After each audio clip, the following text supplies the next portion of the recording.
Allez, je vous présente mes nouvelles paires de sneakers Clarosa. Elles sont juste trop stylées. J'ai un code promo à la fin que je vous donnerai de moins 35%. Donc si vous aussi vous avez un coup de cœur, vous allez pouvoir avoir moins 35% sur cette paire. Je les trouve vraiment trop cute. Elles sont hyper confortables. Elles se mettent avec tout. Un jean, un jogging, une petite jupe, une petite robe. Trop cute. Et voilà, la deuxième paire, c'est la même en rose. Celle-ci, c'est sûr que je vais la prendre avec moi cet été. Je la trouve vraiment trop belle.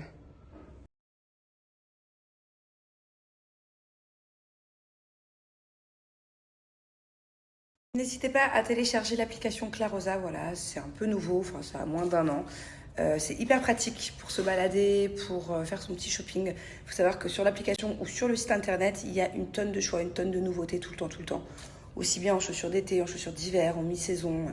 Voilà, enfin moi je sais que chaque semaine que je regarde, à chaque fois il y a des nouveaux trucs qui me plaisent. Donc voilà, c'est juste top. Les prix sont top, la qualité est top. Et en plus de ça, comme je vous l'ai dit, j'ai un code promo de moins 35% à vous donner. Allez, c'est l'heure d'aller chercher Thiago. On y va. Yes, Allez, yes. ma princesse. Elle ne veut jamais lâcher cette robe. C'est matin, midi, soir, et limite si elle pouvait dormir avec. Allez, on y va. Bon, allez, j'ai une dégaine. Il faut absolument que j'aille faire un brush. On est parti au mall. On va manger à l'entrecôte. En fait, c'est vraiment une sauce spéciale. C'est de la viande avec une sauce vraiment spéciale. Trop bonne. Mais la meilleure entrecôte, elle est à Paris. Si vous ne connaissez pas et que vous habitez en région parisienne, allez manger à l'entrecôte Paris. C'est à Porte-Maillot, il y en a deux, je crois. Mais la meilleure, il est à Porte-Maillot. C'est juste extra, c'est trop bon. C'est une formule trop bonne. Même la salade ici, elle est exceptionnelle. Et à chaque fois qu'on est à la maison, tu me demandes de refaire la même sauce. Mais comment je sais quelle sauce ils ont fait, moi? C'est vrai que c'est vraiment une sauce spéciale.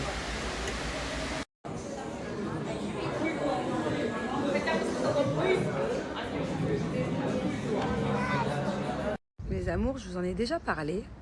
Mais regardez, à Dubaï, je vois tout le temps des sortes de boules de feu comme ça tomber du ciel. Bon là, elle est loin, donc vous voyez mal. Mais une fois, je sais pas si vous vous souvenez, c'était super proche de moi. Et je sais pas ce que c'est trop bizarre. Et d'ailleurs, là c'est la deuxième, il y en a une autre qui est tombée là-bas tout à l'heure, il y a 5 minutes. Mais je sais pas ce que c'est. C'est trop chelou. Et je les vois tout le temps. Deux de mes colliers préférés à Parajan. Le premier personnalisé avec toutes les lettres que j'adore. Thiago, Julien, Manon, Angelina. Et le deuxième que je mets vraiment avec tout. Et celui-ci avec tous les petits strass, pour moi c'est vraiment un indispensable parce que je vais vous montrer, on peut le mettre avec plein de modèles différents. Et j'adore le mettre aussi avec celui-ci, le Amor. C'est vraiment mon tout premier collier à Parajan. Je l'aime trop. Je le trouve trop stylé. Et vous pouvez mettre le mot ou le prénom que vous voulez. En fait, c'est un collier qui est totalement personnalisable. Bon, en tout cas, n'hésitez pas à l'utiliser, mais moins 20% sur tout le site à Parajan. Que ce soit les colliers, les bracelets, les bagues, les boucles d'oreilles, les chaînes de ventre pour cet été. Et n'hésitez pas à faire plaisir aussi à vos mamans, parce que je vous rappelle que c'est bientôt la fête des mères. Et que pour moi, un collier personnalisable, il n'y a pas mieux en cadeau de fête des mères, avec le prénom des enfants, par exemple, ou les initiales s'il y a plusieurs enfants. Voilà, en tout cas, moi je sais que personnellement, c'est ce que j'ai offert à Noël à tout le monde. À ma maman, à mes belles-mères, même à toutes mes nannies, elles ont tout un collier personnalisé avec le prénom de leurs enfants. Enfin voilà, moi j'adore à Parajan et pour moi c'est vraiment une très jolie attention. Alors hier, mes amours, j'étais à l'hôpital avec ma fille, donc comme je vous ai dit hier, ce n'était pas grand-chose, juste qu'elle a eu une grosse poussée de fièvre en fin de journée, que sa pédiatre habituelle avait arrêté de travailler du coup. Et du coup, quand c'est comme ça, je vais à l'hôpital pour voir le pédiatre de l'hôpital pour avoir soit des antibiotiques ou autre. Bon, là, en l'occurrence, elle a des antibiotiques, ça va mieux, tout en son ordre. Mais il y a autre chose qui m'a beaucoup attristée hier. Et je ne pouvais pas en parler, je vous en ai un peu parlé vaguement, mais je vous ai dit que je ne pouvais pas en parler devant Angelina parce que bon, elle a 2 ans, elle commence un petit peu à comprendre. Elle comprend plus que ce que je le pense d'ailleurs. Et là, du coup, j'en profite qu'elle soit pas là pour vous en parler. Alors, je l'avais déjà expliqué sur mon Snap il y a un mois ou deux. J'ai gardé longtemps le secret pendant 1 an. Là, ça va faire 1 an, là justement, dans une semaine. Quand j'ai appris que ma nanny préférée, la principale, celle que j'ai depuis le début, avait du coup un cancer du sein. Donc, on l'a su il y a 1 an. Euh, Vraiment, ça a été très dur d'encaisser ça. Pour elle principalement, parce qu'on s'y attendait pas du tout. Et pour moi aussi, parce que c'est vraiment quelqu'un que j'aime énormément, de très proche de ma fille, de moi-même. C'est vraiment comme ma tante. Donc du coup, ça fait 1 an qu'on se bat contre ça. Elle vit toujours avec moi. Hein. Bon, du coup, elle a pu travailler pendant 6 mois. Elle s'est reposée pendant les chimios, tout ça. Et quand ça commence à aller mieux, de temps en temps, elle retravaille un petit peu, elle joue un petit peu avec Angelina. Enfin voilà, à son allure, à son rythme. Vraiment, le principal, c'est la santé. Je disais, le principal, c'est la santé. Puis il était hors de question pour moi qu'elle retourne dans son pays pour se faire soigner parce que les soins sont moins bien qu'ici, même si ici ça a été vraiment galère parce qu'il n'y avait pas d'assurance. Donc, enfin bon, bref, je vous passe les détails, mais ça a été vraiment un an de base pas facile. Voilà. L'été dernier, ça ne s'est pas forcément vu. Je voulais pas en parler tant qu'elle n'avait pas fini la chimio pour pas apporter l'œil. C'était quelque chose de très personnel aussi. Voilà, je voulais pas dans ce long combat en parler, mais je vous en ai parlé il y a 1 mois ou 2, pensant que du coup elle est sortie d'affaires et que je voyais qu'elle allait mieux, ses cheveux commencent à repousser de plusieurs centimètres. Elle a bonne mine, le teint complètement a changé, elle a eu beaucoup de problèmes de peau pendant 1 an. Pareil, c'est revenu à la normale. Donc c'est pour ça que je me suis permis de vous en parler. Et d'ailleurs, vous avez été énormément à m'écrire des commentaires, à me conseiller. Vous avez été énormément de mes followers qui ont déjà été atteints par des cancers ou vos proches. Donc voilà, je me suis quand même sentie soutenue après 8 mois de silence. Après 8 mois de silence où il y avait vraiment que mes proches qui étaient au courant. Donc voilà, je sais qu'il y en a qui vont dire oui. Là, sur tout ce récit que je vais vous dire, les commentaires pas sympas, enfin je sais pas, passer mes snaps, bouger de là quoi. Je sais qu'il y en a qui vont me dire oui, mais t'en fais des caisses, c'est que ta nanny, c'est que si, c'est que ça. Enfin, non, pour moi, c'est pas qu'une nanny. Pour moi, c'est vraiment, comme je l'ai dit, comme une tante. Voilà. Elle habite avec moi depuis 3 ans. Elle m'a aidée avec ma fille depuis qu'elle est toute bébé. Et donc, combien même, c'est vraiment. Voilà, c'est quelqu'un, pour ceux qui le savent, ma première nanny que j'ai là, que je porte énormément dans mon cœur. C'est aussi la première fois que j'ai dû faire face au cancer parce que je n'en ai jamais eu moi autour de moi. Et là, c'est quelqu'un que j'aime, qui vit avec moi au quotidien. Donc voilà, il y en a qui vont pas comprendre pourquoi ça m'a autant atteint, mais oui, ça m'a beaucoup touchée parce que je l'ai vécu au quotidien et que je l'ai aidée, que je me suis battue au quotidien avec elle et qu'il y a eu des fois où elle avait plus le moral du tout et que moi non plus et que bon, pas bon, bref. Désolée, du coup, je m'éparpille. Enfin, c'est pas le sujet principal que je voulais aborder avec vous, mais je récapitule pour ceux qui n'ont peut-être pas suivi mes stories d'il y a 2 mois quand je vous expliquais ce qui m'était arrivé, ce qui était arrivé à ma amie. Enfin, bon, bref. Donc hier, avant-hier soir, dans la nuit, donc hier matin, je rentre d'Italie. Et du coup, je vois qu'elle n'est pas dans la maison, donc je lui dis ça va. Enfin, c'est assez souvent hein, que quand elle n'est pas là, je sais qu'elle va pas bien. Des fois, elle a des petits problèmes de santé dus à la chimio, dus au cancer. Donc vraiment, il n'y a pas de souci. Dès qu'elle va pas bien, dès qu'elle est faible, il n'y a pas de souci. Elle sait qu'elle peut se reposer, il n'y a pas de problème. Mais j'aime bien savoir ce qui se passe. Donc là, je lui demande, je lui dis ça va, tout va bien. Qu'est-ce qui se passe? Et elle me dit oui, je préfère rester dans ma chambre parce que je me sens mal. Comme assez souvent d'ailleurs.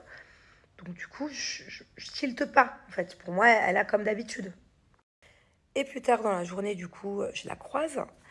Et là, donc je sais que vous n'êtes pas médecin. Enfin, peut-être que dans mes, je sais pas combien de followers, il y a un médecin spécialisé là-dedans. Mais ça m'étonnerait, enfin, ou alors très peu. Mais peut-être qu'il y a des gens qui ont déjà vécu ça, ou vos proches, et que vous allez avoir des conseils à me donner, puisque je vais vous expliquer. En fait, elle a des symptômes que je vais vous expliquer, qui sont vraiment pas normaux. Je suis très inquiète. Elle a un rendez-vous avec son médecin spécial pour le cancer, celle qui l'a suivi depuis le début, le 24, donc dans 1 semaine. Et pour moi, il était urgent qu'elle aille aux urgences. Voilà. Du coup, elle a été aux urgences et ils lui ont dit non, c'est bon, ça peut attendre le 24.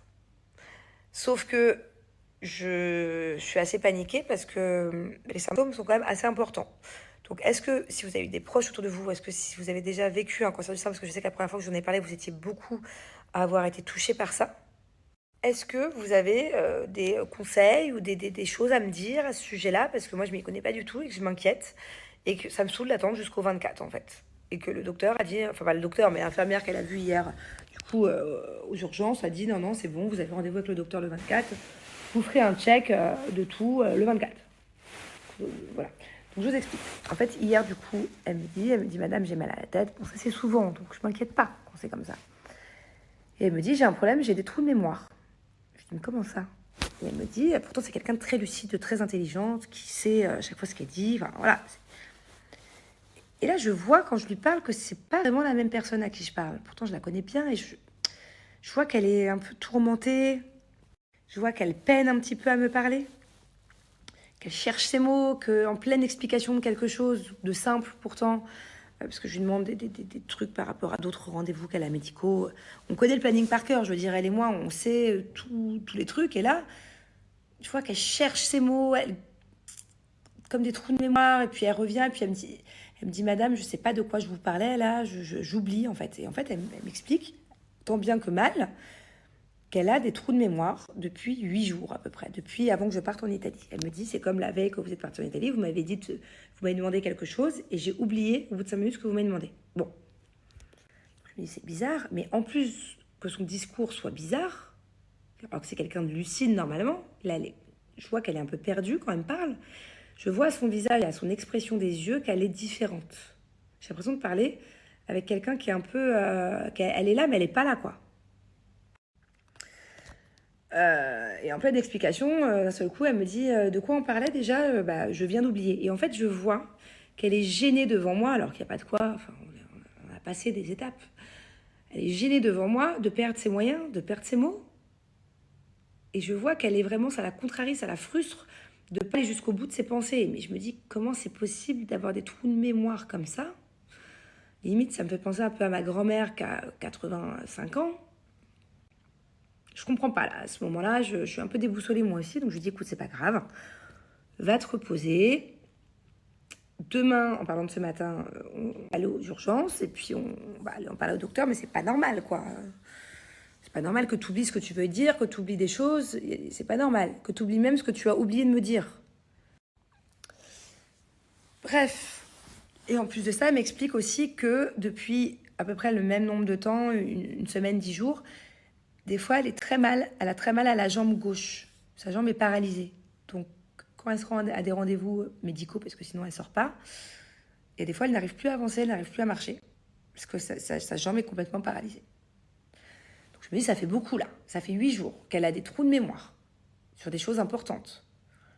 Qu'elle se souvient même plus de quoi elle doit se souvenir. Donc, je lui dis, surtout quand tu as des trucs, parce que carrément, quand elle est partie aux urgences, là, par exemple, ce matin, pour dire, écoutez, elle est partie pour dire j'ai rendez-vous le 24, mais là ça va pas, j'ai des trous de mémoire.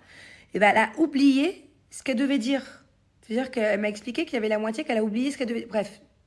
Donc, et ils lui ont dit, écoutez, c'est pas grave, ils n'ont pas pris ça vraiment au sérieux.